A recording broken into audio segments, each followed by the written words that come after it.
అన్నలు అంటే అడవిలో ఉన్నప్పుడు మీరు అన్నంలా కనిపించారు.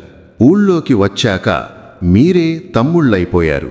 ఎందుకంటే ఇక్కడి అగ్రకులాలు అందరికీ అన్నలయ్యారు.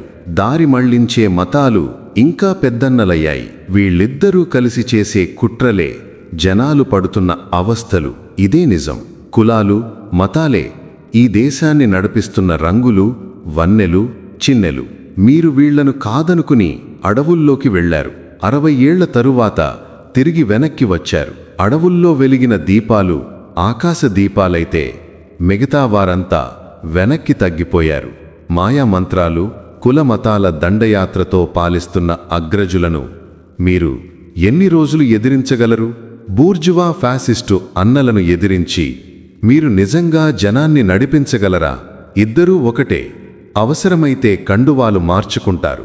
కలిసి పనిచెయ్యకపోతే ఒకరినొకరు భూస్థాపితం చేసుకున్నట్టు నటిస్తారు. అంతా ఒక డ్రామానే. అధికారం లేకుంటే వాళ్లు బ్రతకలేరు. అదే వారి రాజకీయాలు. వాళ్లకు జనంతో పనిలేదు. మన వంటి సాధారణుల కులం, మతం, ఈ 4 గోడలతోనే మన మీద పాలన కొనసాగిస్తారు.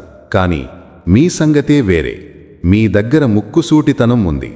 మీతో నిలబడే జనం ఉంది. తిన్నగా ఆ జనాల దగ్గరకు వెళ్ళండి.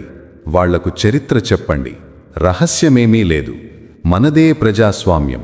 జనాలు విద్యావంతులైతేనే ప్రజాస్వామ్యం గెలుస్తుంది. అడవి పోరాటం విడిచారు.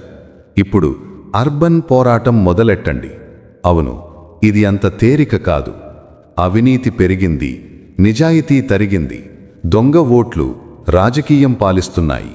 కానీ ప్రజలు మారితే దేశం మారుతుంది. వారి మీద పడిన మాయల పరదాలు తొలగిస్తేనే మార్పు వస్తుంది.